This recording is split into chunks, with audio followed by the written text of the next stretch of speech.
ายดีอ๋อซื้อว่าจังใดเนาะซื้อสาวหันสาวหันคุณงามดอกสาวหันยังโสดบ่นี่ยังโสดโสดจักเปอร์เซ็นต์เนาะลอยเจ้า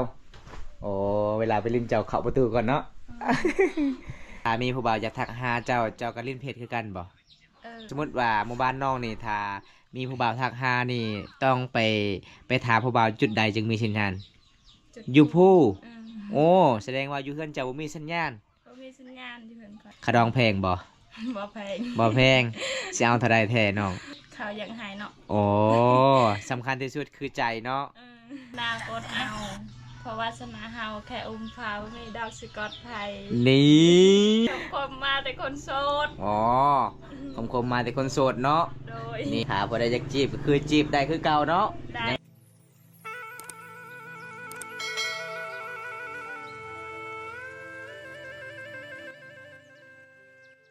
สบายดีสหันสบายดีป้ายังงามอยู่เนาะได้งามเลยบริทากระแป้งเลยบ่บริทากระแป้งเลยโอ้บริทากระแป้งยังงามไม่ยั้งอันนี้นะปิลโอ้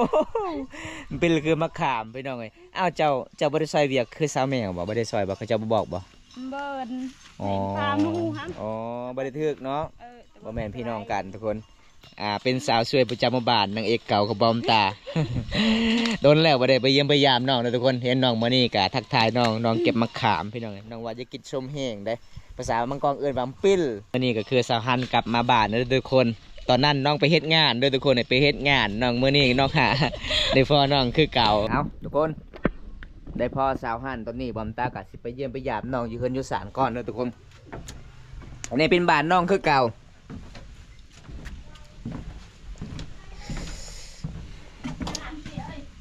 เอาเป็นว่าในหลังปีเอ้ยปีคือแม่เดี๋ยวทุกคนต้องเข้าใจต้องกันได้ปีโบแมนบาเตโบแมนเดี๋ยวทุกคนปีคือแม่เนาะใส่ห้องนอนเจ้าอันนี้ห้องนอนนี้แม่อันนี้แม่บ่อันนี้คือห้องนอนเจ้า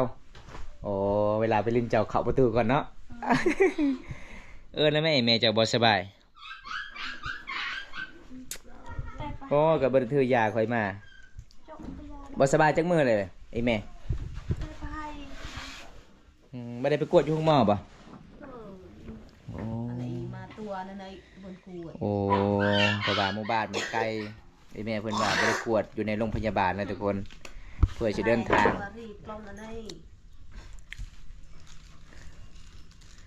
คันไปกวดก็ใกล้เนาะบ้านเพื่อสิเข้าเมืองกับเป็นง่ายเงินคำสำแก่บ่มีทุกคนตอนนั้นสาวฮันไปเฮ็ดงานนี่แม่เพื่อนก็คิดฮอดหลายได้ วันนี้สาวฮันกลับมาคือเก่าเป็นยังไงหลังจากไปเฮ็ดงานอยู่ต่างเมืองยังโสดอยู่บ่ตอนนี้ยังโสดคือเก่าเนาะ FC หลายคนคิดฮอดเจ้าหลายได้ เพราะว่ามี FC เห็นบอมตาไปถ่ายหมู่บ้านน้องก็มีที่เจ้าผู้เดียวบ่ได้เห็นหลายคนเห็นตลอดเลย โอ้ยพี่น้องตอนนั้นน้องก็ไปเฮ็ดงานหลังจากน้องเอาผัวตนงานบ่มีเงินเนาะตกงานบ่หรือว่าจังใดเงินเดือนบ่ค่อยดีบ่เงินเดือนบ่ค่อยดีโอ้เฮ็ดงานบ่ได้เนาะเฮ็ดงานบ่ไหวพี่น้องก็เลยน้องกลับคืนมาอีพ่ออีแม่คือเก่า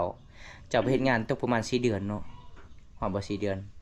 ตารางจะนั่งเสกใช่เอาทุกคนอันนี้สาวหันคือเก่าเห็นแล้วสงสารน้องละทุกคนเป็นนางเอกเก่าของบ่าวตาเด้อทุกคนขนาดคอยบริเห็นจอดโดนๆกันยังงามได้ เมื่อนี้น้องบริทากระแปงนี่แม่เพื่อนกะบ่สบายเนี่ยพี่น้องไงบ่มีเงินซื้อยาเด้อทุกคนโอ้2 มื้อเลยเนาะบ่สบายเลยไม่เท่าเนาะเดี๋ยวผมตากะสิให้ไอ้แม่ซื้อยาก่อนเด้อพี่น้องตอนไหนแกลบล่ะเจออีชาวบ้านตรวจตะโวยลบล่ะช่วยไหนบาดเจอลบเอาสาวฮันซอยเจ้าซื้อให้ยายแม่เด้อโดยขอบใจหลายเด้อโดยเอาทุกคนมาเยี่ยมมายามน้องเพิ่นมื้อนี้ยังหักแฟงคือเก่าได้สงสารน้องเพิ่นไปเฮ็ดงานบ่มีเงินบ่มีคำพี่น้องเอ้ย ก็เลยกินฮอดอีพอยแม่กลับบางคือเก่ามื้อนี้น้องก็สิย่อผ้าข้าวให้กินมีหอยโอ้หอยจูบเด้อทุกคนหอยจูบหอยปังอีหยังจะตำแจ่วบ่มีหยังนี่นะน้องมีหยังจังนี่นะ บัดกา บัดฟักกาด น้องมีฟักกาดอีกเด้อทุกคนยังใจดีคือเก่าเด้อพี่น้องถ้าบ่ได้อยากมาเยี่ยมมายามสาวหันคนงามโอ้อันนี้คือฟักน้องเก็บมาเฮาไปเอาหอยตอนนั้นเนาะอันนี้ฟักสลวยเด้อทุกคนแต่บางตาก็สิแปรบ่ได้ กินดิบได้เนาะกินดิบได้เด้อทุกคนนี่เฮากินดิบได้ฟักนี่เบิ่งนี่มันตากะผมตาก็เคยกินอยู่ได้พี่น้องมันแสบหลายเด้อพี่น้องกินได้สุดยอด กินข้าวน้องกันเด้อ FC ได้อาหารอย่างเนาะ อาหารห้อยกับผัก อ๋ออาหารหอยกับฟักเด้อทุกคน มาเยี่ยมมายามสาวลาวมื้อนี้ดีพอสาวฮันกับสาวแมวสาวแมวก็คือไปซอยเวียกเขาเจ้าเนาะเห็นสาวแมวตักน้ำก็โอ้เป็นน่าสงสารหลายมื้อนี้ก็ดีพอนังเอกเก่าคือเก่าเด้อทุกคนน้องก็คิดฮอดอีฟอยแม่น้องก็เลยกลับบ้านตอนนั้นน้องก็ไปเฮ็ดงาน หลังจากน้องก็โดนแล้วให้หน้าให้ตาทุกคนมากินข้าวน้ำกันเด้อทุกคนเคียร์ชนบทเวลาขึ้นศาลต้องเขาเจ้าย่อพาข้าวให้กินอันนี้เป็นหอยเด้อพี่น้องหอยที่เฮาชนบทมักกินได้ทุกคนถ้าบ่ได้แควล้นแควตีงกินบ่ได้เด้อ คือว่าน้ำตาเนี่ยแควยังแข็งๆกินได้อยู่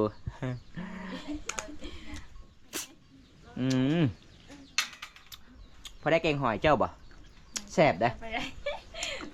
แซ่บเด้อสาวหันกินไหมสาวหัน ลังมาโทรกันเปอจีชั้นไหน นประจากีตะเกก ปลาจะปรุงด้วย หลังจากกินข้าวกินน้ำแล้วตอนนี้น้องสาวหันคนงามเพิ่นก็สิตำสมให้กินทุกคนสมมักคามไปเยี่ยมไปยามตอนนั้นก็คือน้องกาสิพาบอมตาไปซอนป่าตามห้วยสลอยพี่น้องแล้วก็เก็บผักสลวยทุกคนแซ่บหลายได้ผักนี้ทุกคนอันนี้แม่นเจ้าไปเอาวันนี้บ่น้องอ๋อไปหาหอยเลยเอาผักเลยอ๋อไข่หินมีบ่ไข่หินบ่เดี๋ยวบ่มีโอ้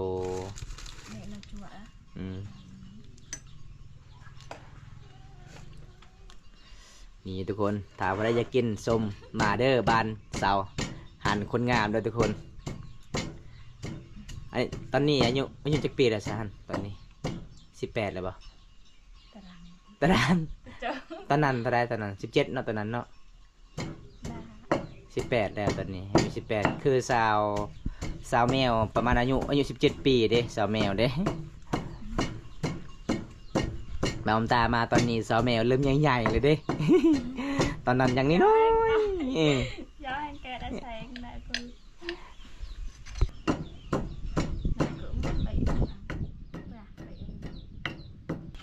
ตอนนั้นก็คือเจ้าไปเฮ็ดงานก็คือการใช้คนหน้าหนาวเนาะ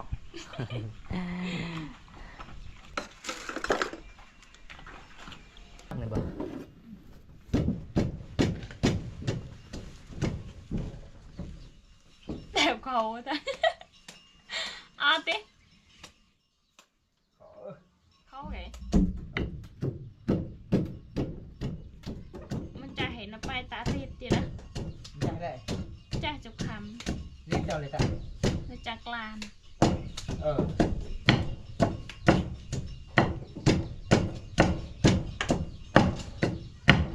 สิ่งที่ปะบ่ได้มันสัมพลังคือเก่าได้เพิ่นว่า ถ้าบ่ได้ใส่มันนี่กินแล้วสมนิดนึงเนาะก็เลยใส่มันปนกับมะขามมันก็น่าสิบ่ได้สมทุกคนภาษาไทยเอิ้นเปรี้ยวหลายมาเมื่อนี้สาวฮันกะบ่ได้ทากระแปงนะทุกคน แต่มาเมื่อนี้คำคมของเพิ่นยังคือเก่าได้เพิ่นว่านางก็อดเอาข้าวบ่ฮักก็อยู่ได้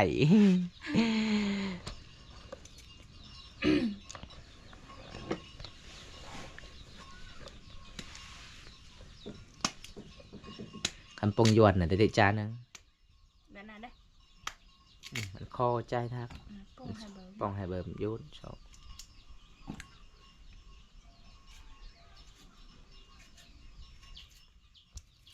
คือสิแสบลายเนาะ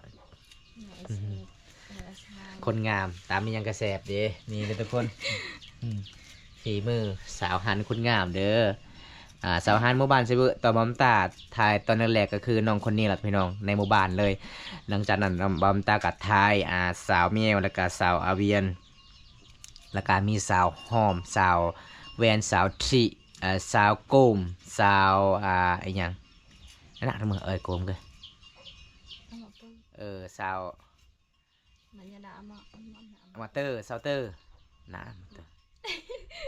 cái นะ ทำอย่างนั้นนั่นเลยนี่ดอกเพิ่นน่ะ เพ้อเจอสาวเจอสาวเจอมันมีสาวเจอพี่น้องมีหนุ่มไทยมาเยี่ยมมายามตอนนั้นนะทุกคนเพราะว่าช่วงนี้บ้อมตากับบ่ได้ไปเยี่ยมไปยามสาวเพ้อเพราะว่าน้องๆ2 คนก็ติดภารกิจหลายก็เลยบ่ได้ไปเยี่ยมไปยามน้องทุกคนเลย ก้อยมันน่ะแก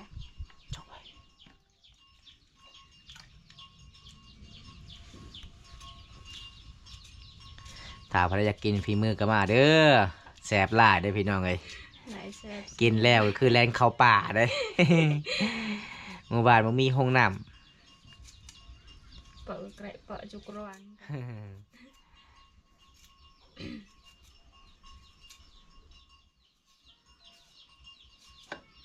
ช่วยเอ้ยก็ฮะ ไปเลย แม่มาโคกระไอ้แม่ละ โตอันบีอัน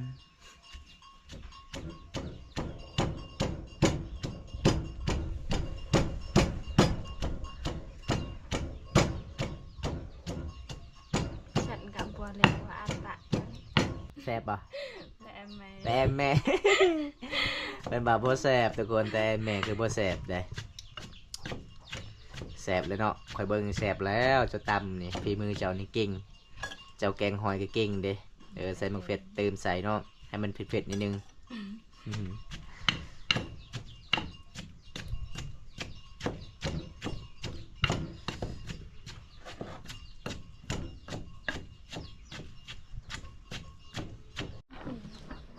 เอา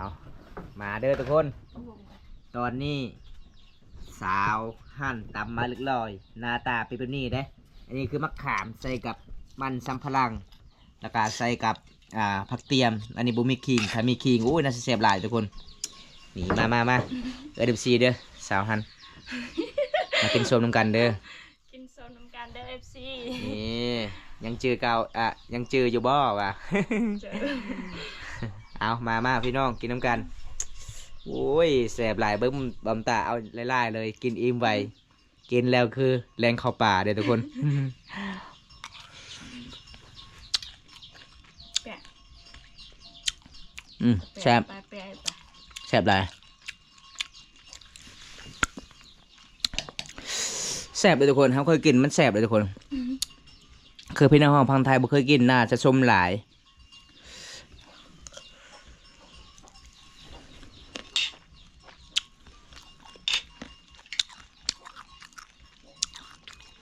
เพื่อนเซ็กมาเจอห้องแบบมันเปิดท้ายๆแบบ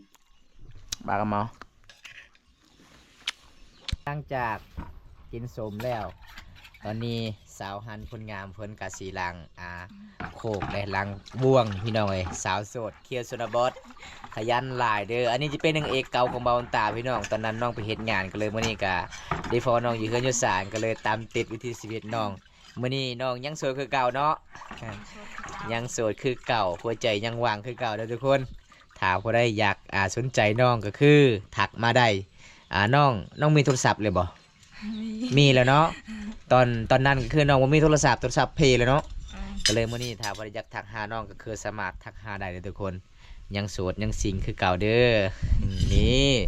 สาวโสดเคียร์ชนบทต้องขยันแบบนี้เด้อทุกคนขยันหลายนี่จะเป็นเฮือนของน้องเด้เพราะว่ามื้อนี้ก็น้องก็อากาศหนาวมาบ้านน้องติดกับตีนภูเขาเด้อทุกคนเห็นบ่เฮือนศาลบ้าน2น้องสบายดีผู้สาว สวัสดี อ๋อซื้อว่าจังใดเนาะ ซื้อสาวหัน สาวฮันคุณงามดอก สาวฮันยังโสดบ่นี่ ยังโสด โสดจักเปอร์เซ็นต์เนาะ ลอย 100%ถ้ามีผู้บ่าวอยากทักหาเจ้าก็ลิ้นเพจคือกันบ่อ๋อโทรศัพท์เจ้านี่บ่น้อง โดย อ๋อถ้าสมมุติว่าหมู่บ้านน้องนี่ถ้ามีผู้บ่าวทักหานี่ต้องไปถามผู้บ่าวจุดใดจึงมีสัญญาณอยู่ผู้โอ้แสดงว่าอยู่เฮือนเจ้าบ่มีสัญญาณ ม มีสัญญาณอยู่เพิ่นคอย โอ้ถามผู้บ่าวอยากทักหาคือมีแต่น้องไปหาอยู่ภูเนาะจุดมีสัญญาณเด้อทุกคนคาดองแพงบ่ บ่แพง บ่แพงสิเอาเท่าใดแท้น้อง บ่ฮู้คือกัน บ่ฮู้คือกันแล้วแท้ แต่เขาอยากหายเนาะ โอ้สำคัญที่สุดคือใจเนาะ เออ พี่น้องคำคมเพิ่นบ่แม่นธรรมดาเด้อนั่นได้คำคมเจ้าจัดมาเด้อน้องฮะ นาคตเอาเพราะวาสนาเฮาแค่อุ้มฟ้าบ่มีดาวสกอตไทย นี่สุดยอดหลายเลยทุกคนเลยว่ามีหยังน่ะผู้สาวบ่ฮะ เอ้ย เอ้ย เออ เอ้ยจะเอาผัวเลย เอาผัวแล้ว โอ้เอ้ยเอาผัวเนาะเอ้ยก็งามน้องก็งามเด้บัดนี้ แต่คำคมน้องนี่บ่แม่นธรรมดาเลยทุกคนสุดยอดหลายเลยคำคมมามื้อนี้ให้มักสาวเลย กับคนมาแต่คนโสด อ๋อคำคมมาแต่คนโสดเนาะ โดย นี่ทุกคนถ้าพอได้อยากจีบก็คือจีบได้คือเก่าเนาะ ได้ ยังโสดคือเก่าเลยทุกคน โสดคือเก่า ตอนนี้น้องยังบ่มีแนทถ้าพอได้มีแนทก็คือทักหาน้องได้เด้อทุกคนเสื้อให้น้องแนทเด้อเพิ่นว่าบ่มีแนทแล้วเพื่ออยากไปลินบันมีสัญญาณก็หายากเนาะคืนผู้อีกกลางคืนประมาณจังโมงที่น้องไปลินโทรศัพท์ 10 โมง 10 โมงโอ้บ่มีโจรกักอยู่กลางทางบ่มีโจรบ่ บ่มี บ่มีเนาะผู้สาวหลายๆคนบ่ไปลินบ่เนาะ ไล่เล่นกับหมู โอ้เป็นตะมวนเนาะแต่บ้านเฮาบ่มีสัญญาณเบิ่งหยังก็ม่วนได้ อันนี้คือนางเอกเก่าเด้อพี่น้องอันนี้คือเจ้าบ่ตำศีลนี่บ่น้อง บ่แม่คอย อีแม่ คอยบ่เป็น อ๋อเจ้าตำบ่เป็นเจะเป็นหยังเป็นแต่ฮักอาย เออ ลงนิดหน่อย มีปลาพี่ cái nào vợ cái dánเอาทุกคนมื้อนี้ก็มาเล่นแม่แอนกับสาวฮังคือเก่าเด้ยังหัวใจยังวางคือเก่าเด้อพี่น้อง แต่มามื้อนี้ก็คือน้องก็บ่สบายแน่อีแม่เพิ่นบ่สบายหลายวันน้องก็เลยเงาๆนิดนึงสิพาอีแม่ไปกวดอยู่โรงพยาบาลก็บ่มีเงินเนาะ อืม อ๋อก็เลยอีแม่ก็บ่ได้ไปกวดเด้อทุกคนอีแม่เพิ่นก็บ่สบายทุกคนเลยเห็นแล้วก็สงสารบอมตาก็ซอยน้องซื้อยาให้แม่เพิ่นก็50,000กีบช่วยกันล่ะพี่น้องเพราะว่าน้องก็ไปเฮ็ดงานก็บ่มีเงินเป็นน่าสงสารได้อยู่ในเรื่องของเจ้าก็คือมีแต่เจ้าผู้เดียวเนาะใส่เวียกอีพ่อแม่เนาะ อืม เอ้ยเจ้าก็เอาผัวเด้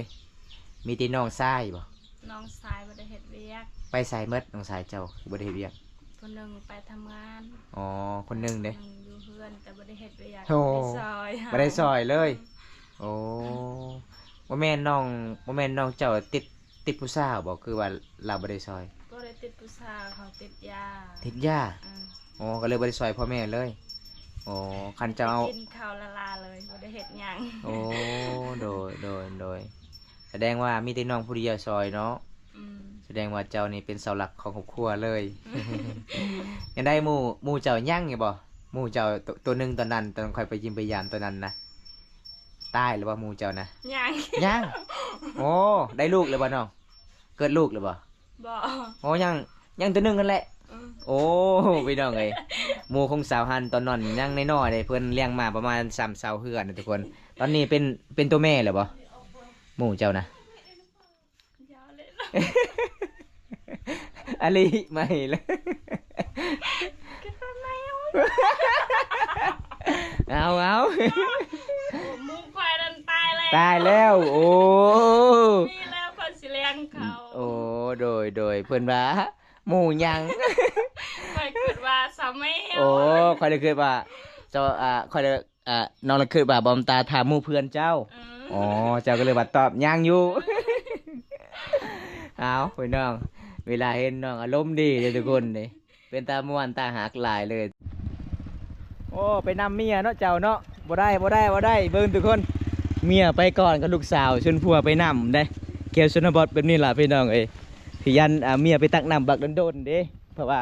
คิวละลายสาวบ้านทุกคน อันนี้คือสาวฮันกับสิพาบอมตาไปเลาะหมู่บ้านก่อนนี่ทุกคนเลยเพราะว่าโดนแล้วบ่ได้ไปเยี่ยมไปยามน้องหลังจากน้อง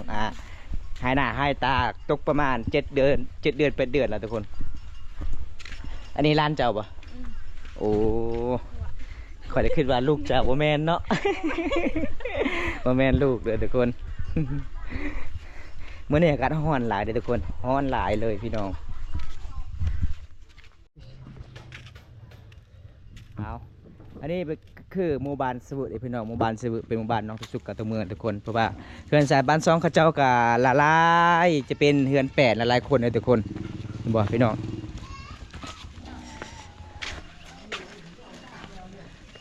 เสียฮอดหานเลยบ่สาวหัน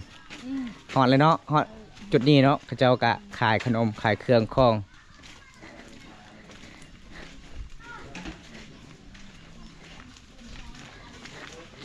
ใช่เป็นหานซีเวนในเขตชนบททุกคนมื้อนี้ก็สิตามติดวิถีชีวิตสาวลาวสาวหันพี่น้องน้องก็ไปซื้อขนมในหมู่บ้านนี้ทุกคนเอ็ดเลยสาวหันเพิ่นก็ซื้อขนมมาเรียบร้อยได้มื้อนี้ก็ได้พอน้องคือเก่าทุกคนหลังจากที่บ่ได้ไปเยี่ยมไปยามน้องตกประมาณ7 เดือนเลยทุกคนเลยอันนี้คือเป็นหมู่คู่ของสาวเมลสาวที่สาวแวนหลายๆคนโดยทุกคนที่บอมตากับไปเยี่ยมไปยามมื้อน้องเพราะว่าบางคนกับไปซอยเวียกเพราะว่าเขาเจ้าก็สิเกียมเฮ็ดงานดองพี่น้องมื้อนี้ก็ได้พอน้องก็เลยทักทายน้องก่อนทุกคนอันนี้เขาเจ้าขายท่องนึงเท่าไหร่หมู่บ้านเจ้าขายน้องอันนี้นะ 2,000 กีบเนาะอ๋ออันนี้30,000 กีบบ่โอ้30,000 กีบก็บ่หลายเนาะคันสไลด์เงินบาทนี่30,000 บาทนี่โอ้ยหลายเติบเลยทุกคนบ้านเฮานี่คันได้เงิน5,000 กีบนี่ซื้อขนมได้แต่ทงนึงหรือว่าซอกนึงนี่พี่น้องเอ้ยมื้อนี้บรรยากาศก็โอ้ยสุดยอดหลายเลยพี่น้องขนมภาษาบ้านเจ้าเอิ้นว่าจะได้ขนมน้อง แก้วอ๋อขนมคือแก้วเนาะ มาแล้วแม่เฒ่ากินน้ำกัน มา เอาทุกคนสาวฮั่นนี่ใจดีเลยเพื่อนเอิ้นแม่เฒ่ากินน้ำกัน เอื้อยเจ้าได้บ่ได้เอิ้นบ่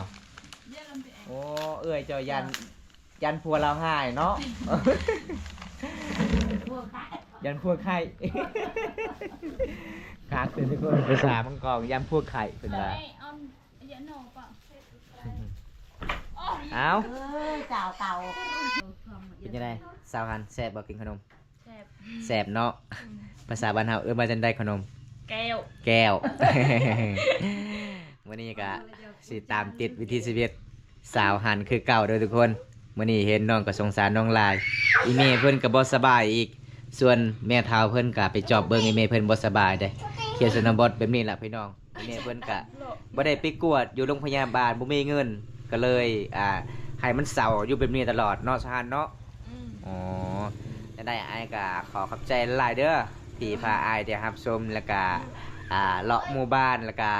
ตามติดวิถีชีวิตน้องเราเรื่องราวก็โอ้น่าสงสารน้องหลายทุกคนเลยคลิปนี้บ่มีหยังหลายถ้าบ่ได้รับชมคลิปนี้แล้วก็ฝากกดไลค์กดแชร์กดติดตามฝากเป็นกำลังใจให้บ่าวตาให้คลิปต่อไปถ้าบ่ได้อยากทักหาสาวฮันก็สามารถทักหาได้เนาะคันทักหาเจ้าก็คือเวลากลางคืนเนาะอ๋อกลางเวรบ่มีสัญญาณน้องก็สิขึ้นภูก่อนเพิ่นว่า บ๊ายบาย FC เนี่ยบ๊ายบาย